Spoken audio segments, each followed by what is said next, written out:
All right, hello everybody. Thank you for joining us today. Going to get us kicked off here. My name is Rachel. I lead the marketing team at Valorum that's helping to support today's event. Just want to welcome you all to the session. We are talking today about generative AI risk and mitigation strategies, and we have 3 subject matter experts here from the Valorum Reply team. Before we get kicked off, just to let you know, we will be recording today's session, and we will be sending that to the email you used to register for today's event.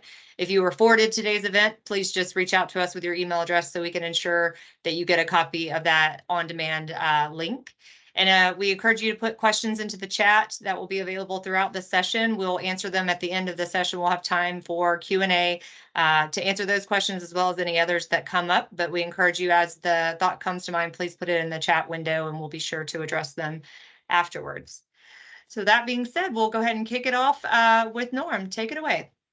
Thanks, Rachel. Hello, everyone. I'm Norm Barber, and I lead Valorum Reply's security and risk management business. Today, we're talking about security, risk management, and governance as they relate to generative AI. One way we stay up to date on AI and other IT trends is to meet periodically with leading IT research firms. Recently, I had the opportunity to sit down with Forrester to share observations around generative AI and its associated risks. The top line from that discussion is this: know it or not, ready or not, like it or not, generative AI is probably already in your organization and is likely there to stay. So the question for us today is this: how should our customers prepare for generative AI from a risk perspective?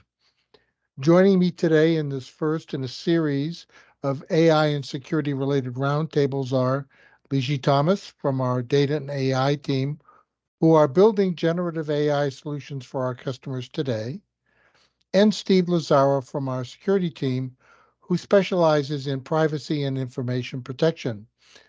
Liji, please give us everyone a quick introduction to your background, and then Steve, if you'd do the same. Sure. Thank you, Norm. Hello, everyone. My name is Liji Thomas. I'm a manager with Data and AI at Valorum Reply. I've been in the industry for over 15 years and specifically in AI and that space for the last 6+ years. I lead a team in North America and a global team as well, mostly based out of India. And we are predominantly a Microsoft shop. My team does a lot of work in the Azure AI stack. And this year, our core focus has been in generative AI for all valid reasons. 2023 is the breakthrough year for generative AI. And as Norm said, we have been fortunate to build a lot of generative AI use cases and bring them from POCs and pilots to production for several customers in various industries and functions. So security is of absolute importance to our topic, and happy to discuss this today. Thank you, Norm. Thank you, Liji. Thank you, Norm. Glad to be here. My name is Steve Lazzara. I'm a consultant here at Valorum Reply with about 20 years plus of experience across multiple industries and companies ranging from publishing, manufacturing, and financial firms, all at a national and global scale. I came up from the operational side of the services, working in hosting centers, and finally developed into an infrastructure architect, to being on enterprise and solution architecture in teams, focusing on data security and the peripherals around it, such as identity. That's what I've been doing for Norm here for a few years, and I'm happy to be here. Right, and for my part, I've been in the security, compliance, and identity space for 25 years as a technology risk partner at Arthur Andersen, a founding managing director at Protiviti, and as Microsoft's strategic security advisor before moving to the Azure engineering team. So I come from a security controls and IT audit background. So let's start by discussing the new and unique risks due to generative AI. According to the most recent Microsoft Digital Defense Report just released this month, and I would say an important read for all security professionals, our customers will continue to face risks that are all too familiar. In cybercrime like ransomware, phishing, identity attacks, DDoS attacks, as well as cybersecurity challenges related to IoT and operations, technology security, as well as critical infrastructure and supply chain resilience. On top of these growing security risks will be the challenges uniquely tied to generative AI as it ushers in a new era of technological capability, enabling the creation of everything from text to images and music. However, with this capability come novel risks, including misinformation, deepfakes, bias in decision making, and data leaks from training data. We are certainly used to the traditional types of security risks being introduced through software acquisition, infrastructure deployment, and in-access management policies. AI, on the other hand, is being introduced through what I call bundling, along with other IT introduction motions. The way generative AI is coming into an organization, to me, is not too dissimilar to the way internet-based software as a service applications emerged, bought by non-IT organizations in what came to be called rogue or shadow IT. So technology coming into organizations without traditional IT procurement and deployment controls is not new, but it does mean new controls will be needed. Generative AI, it seems to me, will land in an organization through three motions. AI-enhanced SaaS applications that just appear with the next release or version, AI enhancements to existing internal business applications and workloads, and custom-built copilots that utilize OpenAI technologies. Steve, let me turn to you. What is your perspective on generative AI risks related to trust and transparency? Well, coming from a background in operations, AI to me is simply a new tool. It suffers from the same issues that have plagued companies in the past. And anytime any new technology gets introduced into a company or an enterprise, there's just new risks altogether. But the solutions in dealing with them is usually the same.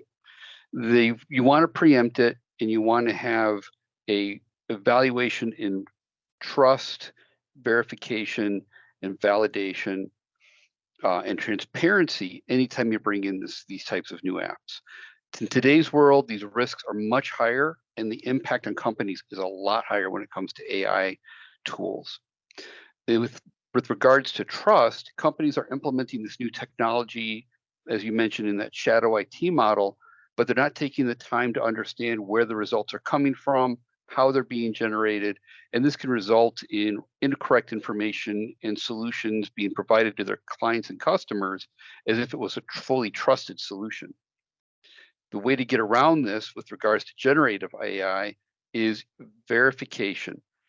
All of these generative AI tools and new AI products are dependent on both the data available to them and the logic that's being used to analyze the data.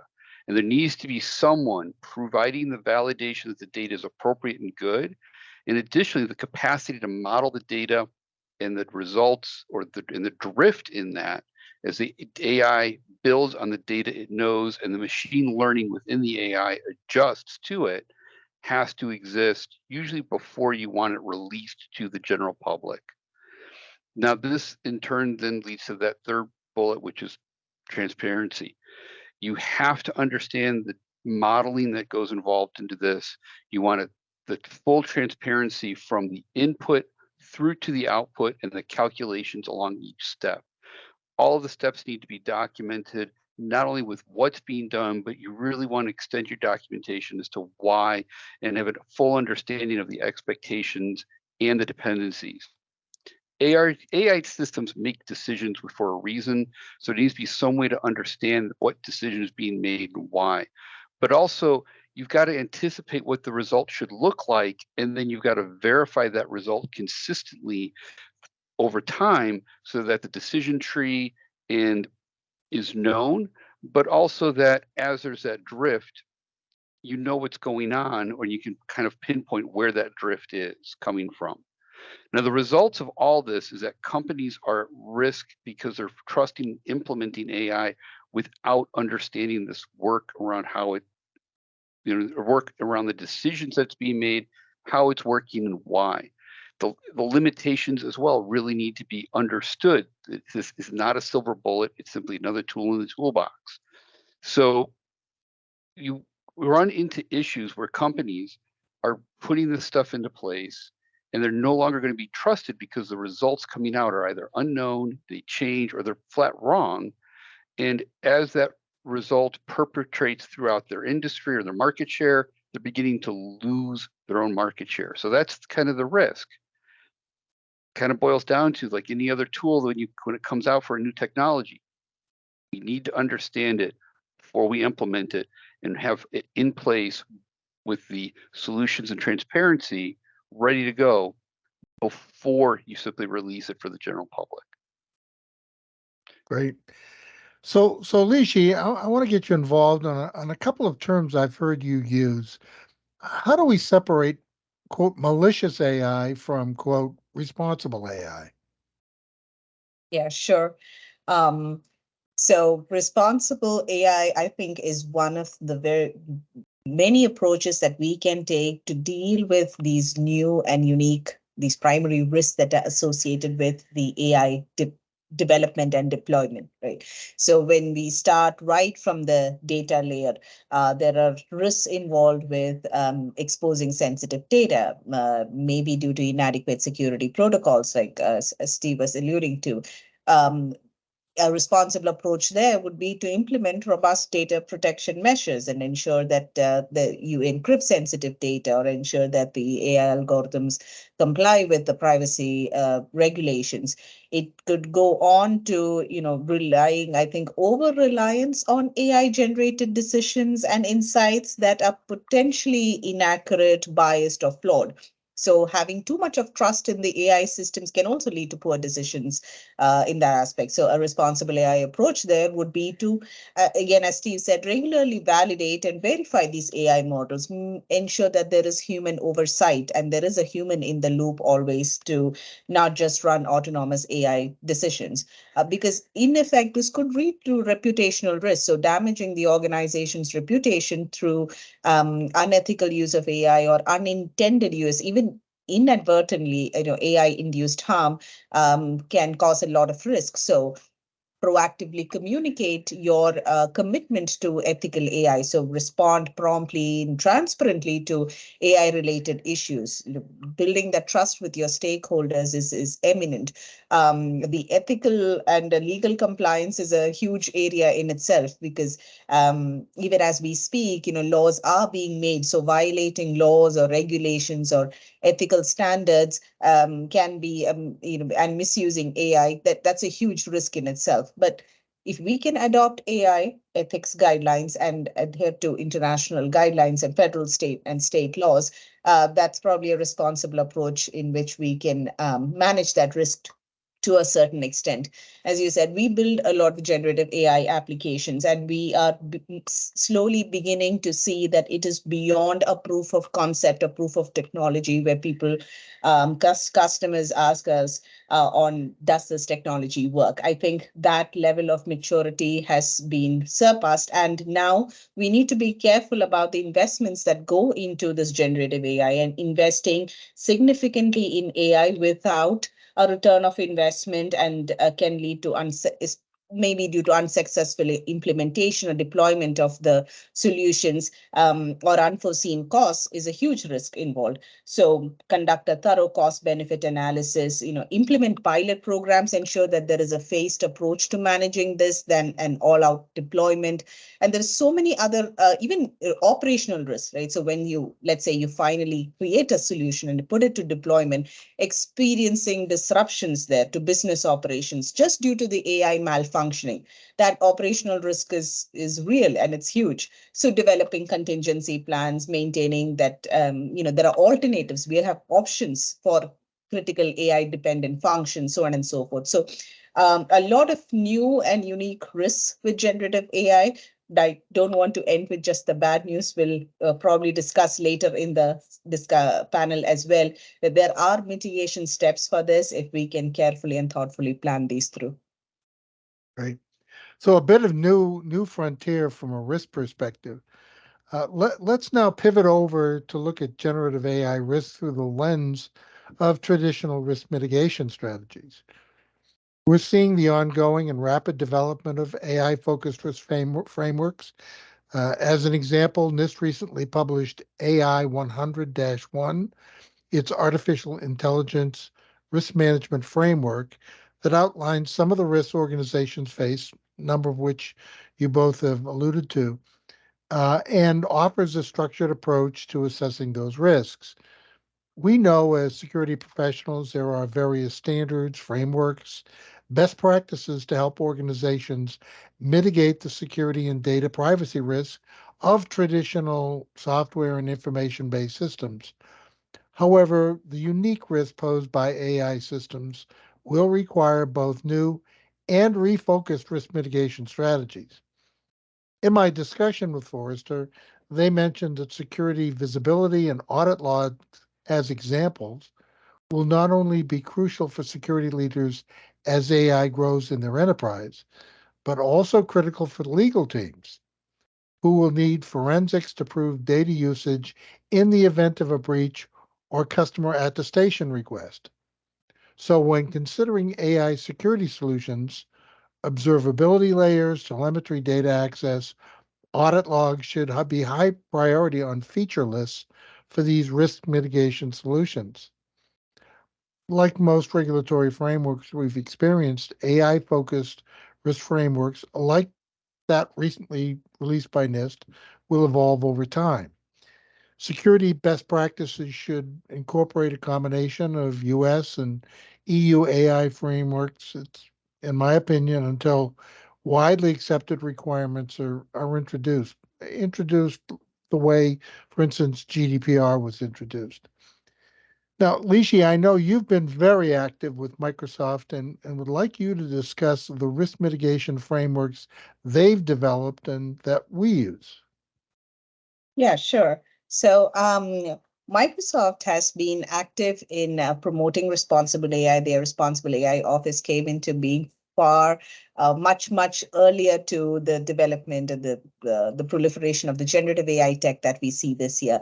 So Microsoft's AI risk mitigation framework is not probably officially called for Gen AI, but the purposes suit the same. So in just focusing on the general approach to mitigating AI risk, it starts with setting a foundation and certain foundational principles. So Microsoft has outlined a set of ethical principles that guide the development and use of AI. And we use these principles when we develop generative AI applications. So 6 major principles. These are the foundations of the risk mitigation framework.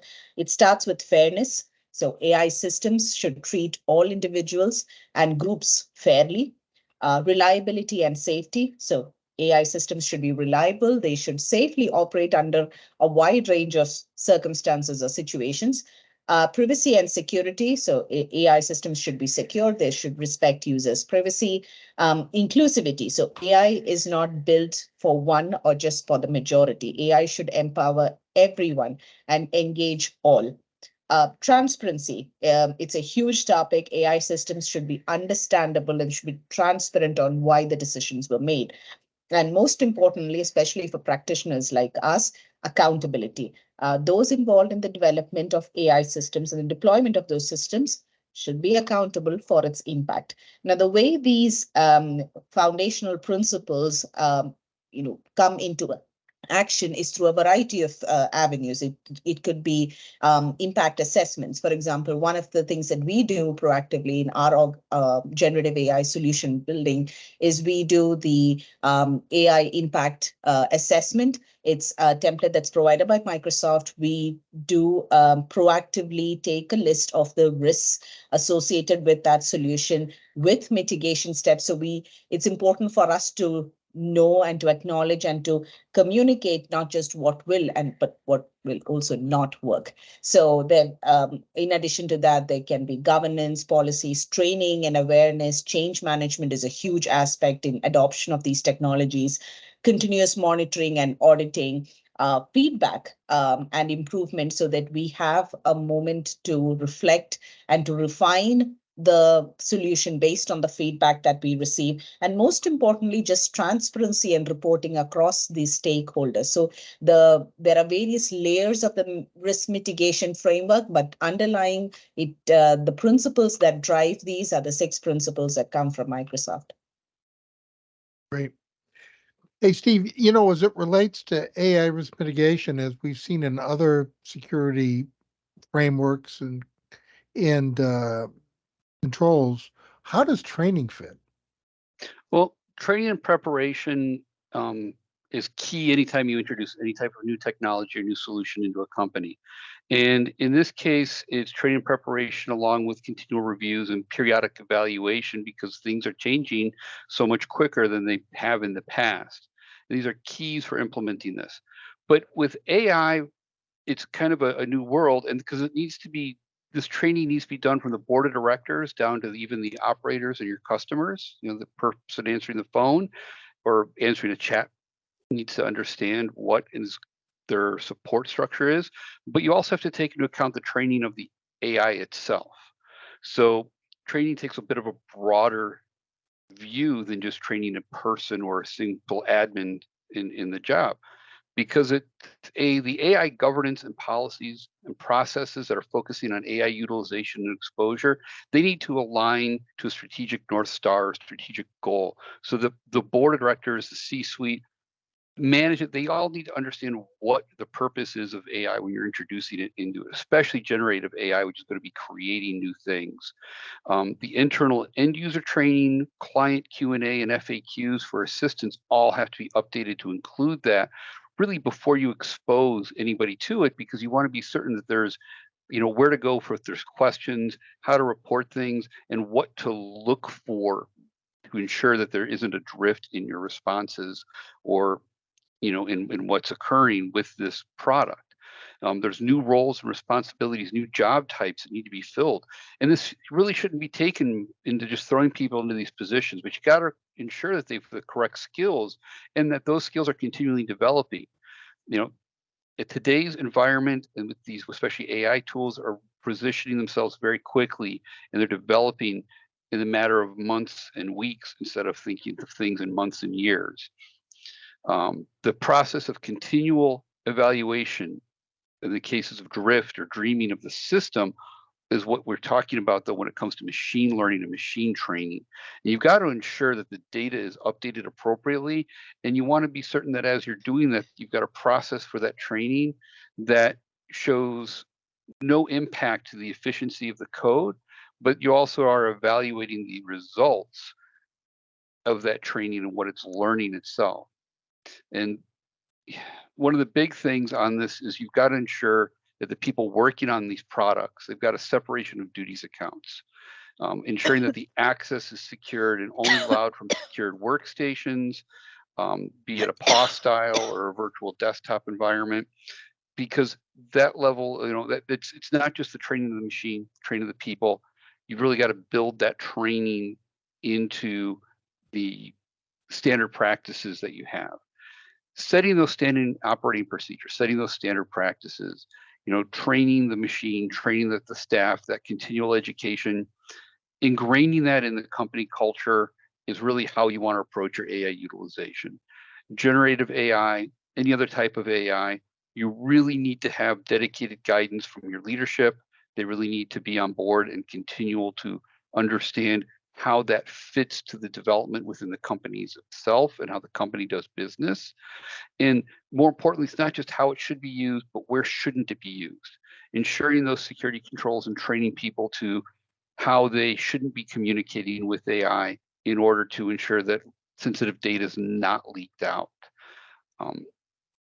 Based on the way that this is evolving, just the technology itself from end to end, it's really less of a concept of training anymore, Norm, and it's really continual education up and down the entire stack of people, from board of directors, C-suite, management, all the way to introducing and coordinating with your customers or your client base to ensure that, you know, things are working as they should be, and taking that into consideration as you educate yourself and them as to what's going on.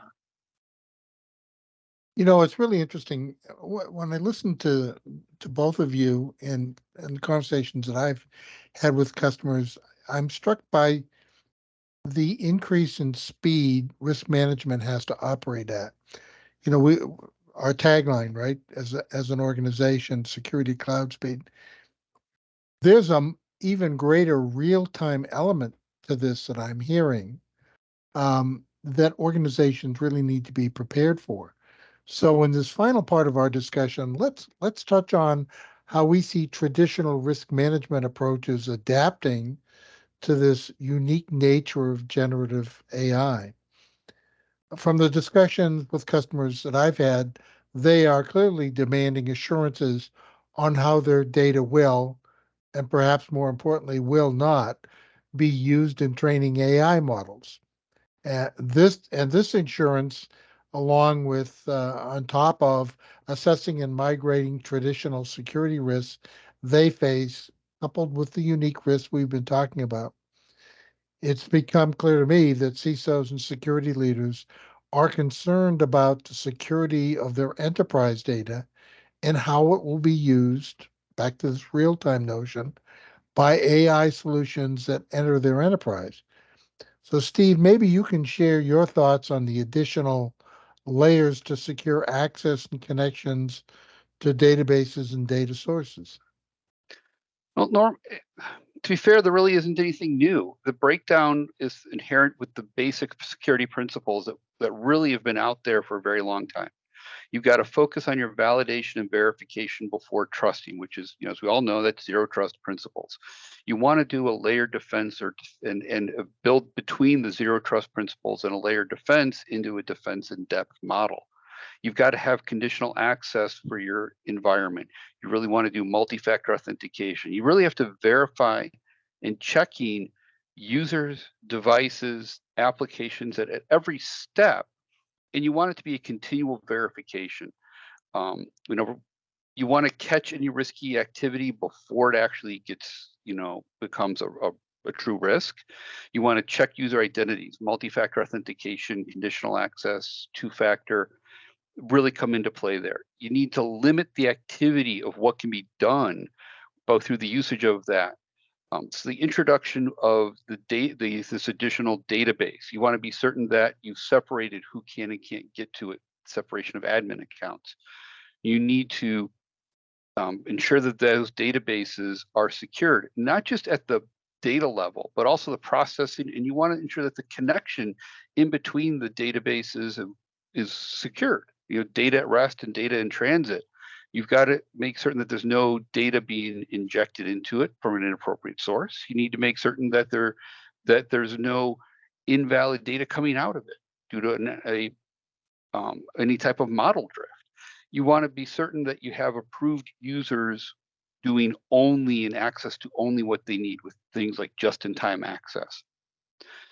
Making certain, for the AI, and especially generative AI, there's kind of an additional layer. It is part of the classical view, but I don't think it's being explored as much, which is you want to have those evaluation cutouts. Back in the day, those would be like the checksum if you were looking at a programmable piece. But you want to be certain that each individual process can be monitored and reported on so that the hidden layers are working properly. You need the capacity in your monitoring and your reporting to evaluate those to be able to catch that kind of, in the budding process so that you know what's going on. You want to be certain that you have, the classical data life, or application life cycle so that you're doing evaluation at dev test stage before you go to production. A lot of these things are they're costly and companies don't like necessarily implementing them because of those additional costs, but they're really needed. And you want to put filters now on each of those parts. You need to have that reporting before something goes live, or even when something is in production, to ensure that there isn't any drift, there hasn't been any pieces. And then part of that is also where you're looking for things. One of the cases that came up recently was that it was identified that the input from a user interface with ChatGPT wasn't secured, so they could input essentially streams of code that would adjust and cause different responses. So you want to be certain that you protect input from every layer as well as your output from every layer. You've got to be 100% confident in that environment, and you always have to be checking, validating, and adapting. Continually looking at these things quarterly, yearly. These are not fire and forget solutions in the environment anymore. So, the breakdown as to what to do really hasn't changed. It's just a matter of how we do it, and then ensuring that it's actually being done and followed through is really what's key. Right. The common theme on that was speed. And so, Liji, we hear AI can increase the speed of business. We just talked about speed of risk. So I guess the question seems to be, how can organizations move fast to adopt generative AI without breaking things?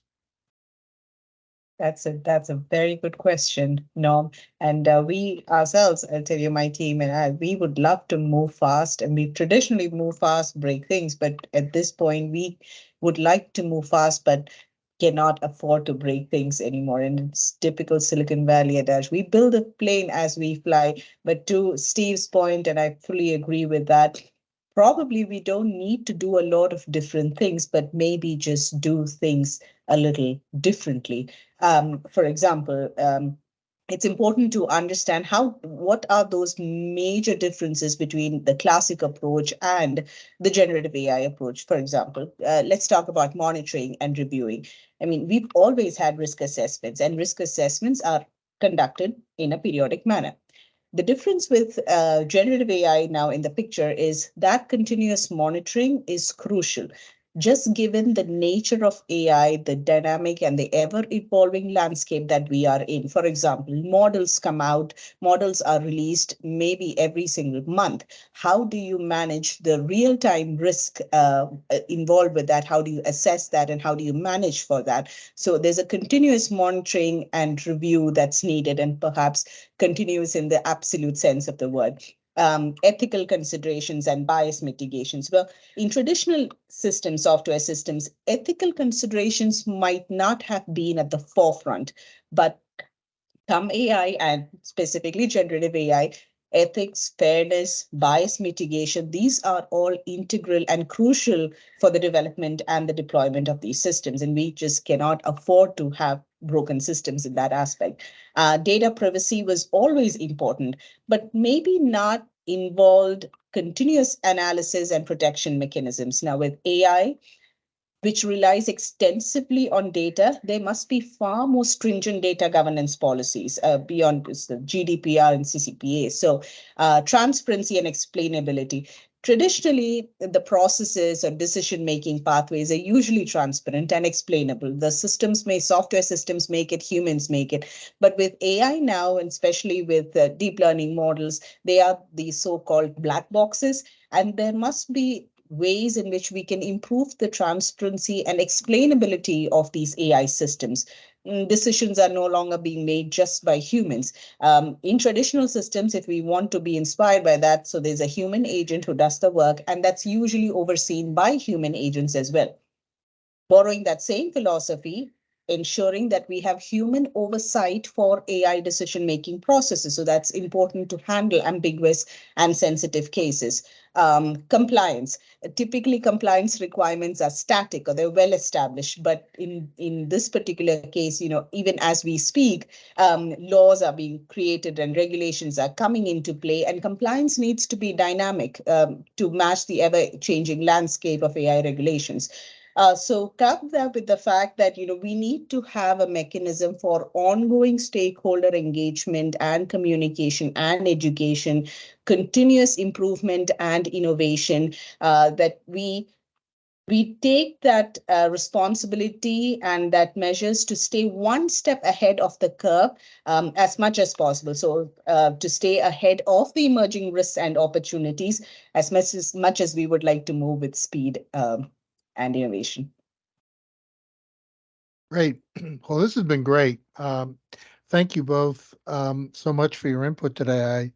I always enjoy the collaboration with you both, Liji and Steve, as we put together the offers and value that we're bringing to our customers on the topics we discussed today. As we said at the outset, generative AI is here to stay. And at Valorum Reply, we think that's a very good thing. But the key takeaway from this roundtable, I think, is, but it comes with risks that should, can, and sounds like must be managed, perhaps in a more stringent way that we have in the past. But we're now in a real-time dynamic environment with generative AI where attention to detail is going to make a big difference. So thank you both for your participation. And toward that end, you'll see posted in the chat window an offer for an AI consult.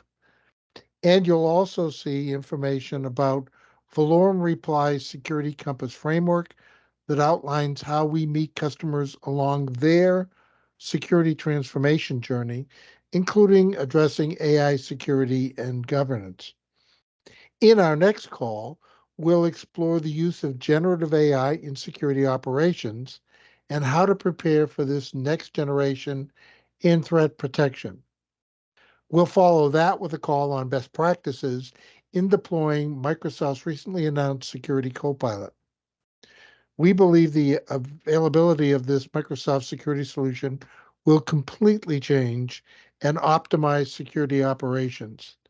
Efficiency gain through automation and code generation will speed time to value exponentially for security teams. I hope to see you on these feature calls. So, Rachel, back to you. All right. Thanks, Norm, Liji, and Steve. That was great. Really appreciate all of your insight. For those of you still on the call, we did save a little bit of time for Q&A. If you have some questions or would like to dig deeper on some of the topics Norm or Steve or Liji mentioned, please feel free to put those in the chat now. We'll give you a few minutes. In the meantime, just share a little bit about Valorum. For those of you who aren't familiar with us, Valorum is part of a global network of highly specialized practitioners. We specialize in meeting you where you are on your digitalization journey to help you accelerate your path to becoming an intelligent enterprise. We are a prioritized Microsoft Cloud Solutions partner with deep expertise and advanced specializations across the Microsoft product suite and solution areas. And we provide end-to-end strategy, architecture, deployment, and support services to ensure you're getting the most out of your cloud investments and reaching your business goals. As Norm mentioned, as a next step for this topic, we do offer a free generative AI consultation.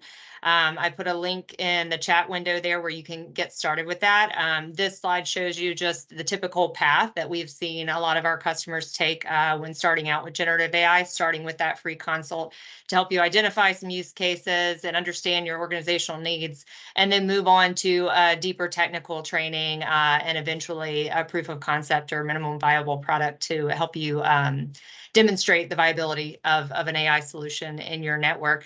And then also, as Norm mentioned, our Security Compass framework is kind of our unique approach to cybersecurity. There's a link in the chat to that as well. So if you have interest in either of those, please feel free to visit those pages and fill out the form, and we will coordinate a meeting time for you. But as you can see, we can pretty much accommodate any position on the security journey and would love to work with you and help you reach your goals. So with that, I don't see any additional questions in the chat, but please feel free to use the email address you see here on the screen or in the chat to send any follow-up questions that might arise. I'd be happy to connect you with one of our experts here today. And like Norm said, we hope to see you on our next Security Roundtable session. Everyone have a great day. Thank you. Thank you. Thank you all. Thank you.